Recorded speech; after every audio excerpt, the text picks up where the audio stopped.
안녕하세요. 고구려 박사입니다. 2020학년도 대학 수학능력시험 예시문항 기본 분석을 하도록 하겠습니다. 여러분이 잘 아시다시피 2022년은 현재 고2 학년에 해당되는 겁니다. 고2 학년, 지금 현재 고1 중학생 이런 친구들은 22학년도와 동일하게 시험을 보게 됩니다. 자, 그전 올해 3학년들은 기존의 수능 형태와 같은 시험을 보게 되죠.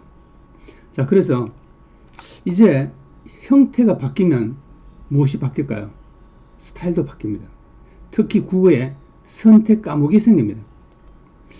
자, 그 중에서 먼저 문학은 17문항이고 전체로 따지면은 문학하고 비문학 합쳐서 76%입니다. 76%. 꽤 높은 비중이죠. 예, 굉장히 높은 비중입니다. 그래서 문항은 17문항입니다. 약간 기존과는 이제 차이가 있는데 현대시에서 복합 지문이 나오고 뭐 이거는 이제 변화 가능성이 충분히 있는 것이죠. 그 다음에 이제 고전소설이 5문제 나왔습니다. 현대시 수필 4문제, 고전소설 5문제, 고전시가가 4문제입니다. 그 다음에 현대소설 4문제. 제가 보기에도 뭐 거의 이 비슷한 패턴으로 나가지 크게 달라질 것 같지는 않아요. 뭐 가끔 이럴 수는 있죠. 현대소설이나 고전소설에 뭐 시나리오라든가 이런 것들이 섞일 수 있어요. 희곡이라든가 다른 것들이 섞일 수는 있지만은 기본적으로 큰 스타일이 변하지는 않을 것 같아요. 그 다음에 이제 고전시가에도 이렇게 다른 것들이 이제 나올 수가 있죠. 고전시가 같은 경우도 이번에 보면은 크게 몇 가지로 갈라집니다. 첫째 뭐냐면은 앞부분에 기본 이론이 나와 있어요. 그 다음 시가 나오고 그 다음에 이제 평론이 나오고. 그러니까 평론이라는 개념은 뭐 고전시가 이런 데서 평론이라기보다는 어떤 논문적 성격이 꽤 많은 거죠. 그렇게 나와 있어 구성이 되어 있습니다.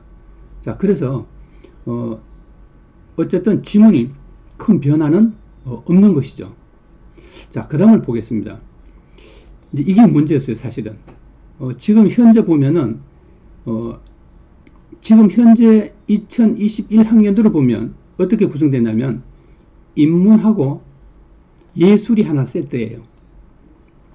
그 다음에 사회문화가 하나 세트고 과학기술이 하나의 세트고 이렇게 해서 지금 이제 문제가 나오는데 보통 뭐냐면 4, 5, 6 이렇게 문제가 나오고 있습니다. 근데 여기서 지문 숫자는 변함이 없어요. 20학년인데 지문에 이건 변함이 없고 좀 전에 그랬잖아요. 제가 4, 5. 자, 약간 순서를 바꿀게요. 순서를 조금 바꿔보겠습니다. 순서를 바꾸면은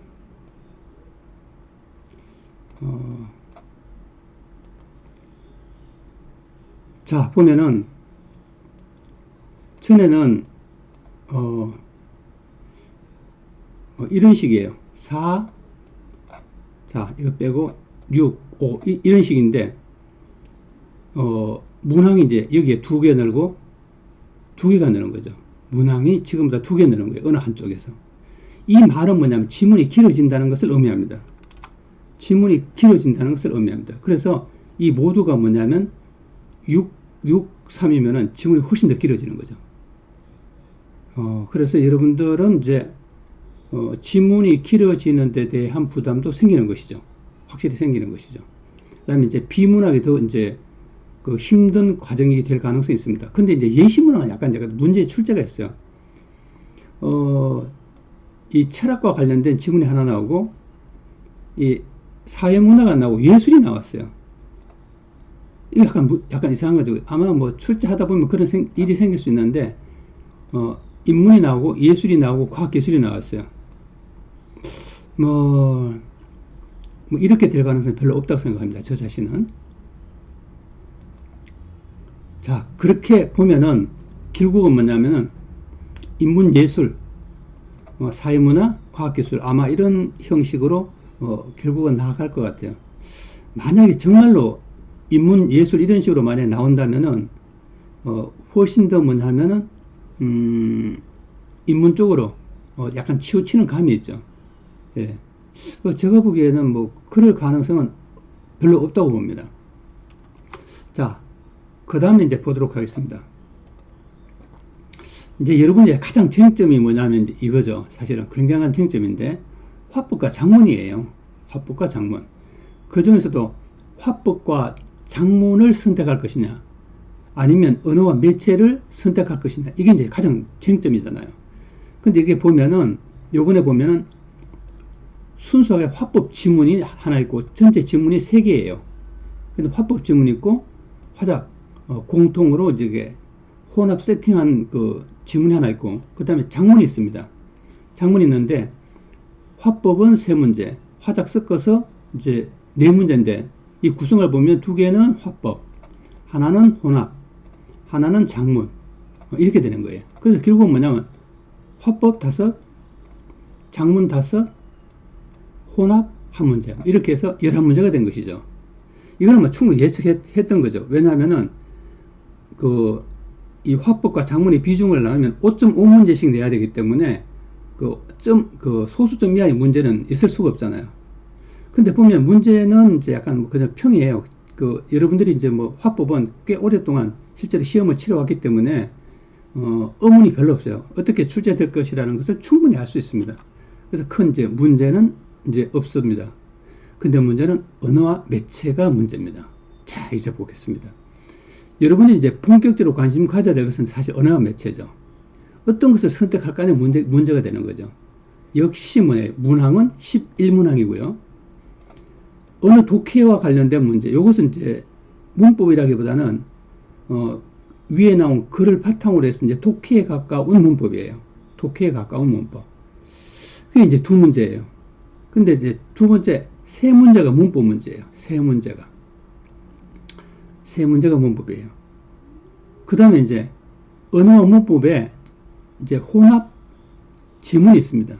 그게 이제 또 문법이 하나 나와 있어요. 그 다음에 이제 언어와 매체 5문제가 나왔습니다. 그래서 5.5문제죠. 예, 5.5문제가 되고 그렇게 푸는 거죠. 근데 제가 보기에는 어떠냐면은 이 전체적으로 봤을 때 이 언어 매체 중에서 언어에 좀 무게가 가지 않나 하는 생각이 듭니다. 언어에 무게가 가지 않나. 그 다음에 이제 매체는 사실은 좀 정확하게 말하면 정체성을 약간 잃었어요. 문제 자체가. 그러니까 어떻게 보면 어떤 장문과 그 성격이 굉장히 애매하죠. 그러니까 장문하고 매체하고 살짝 닮아있어요.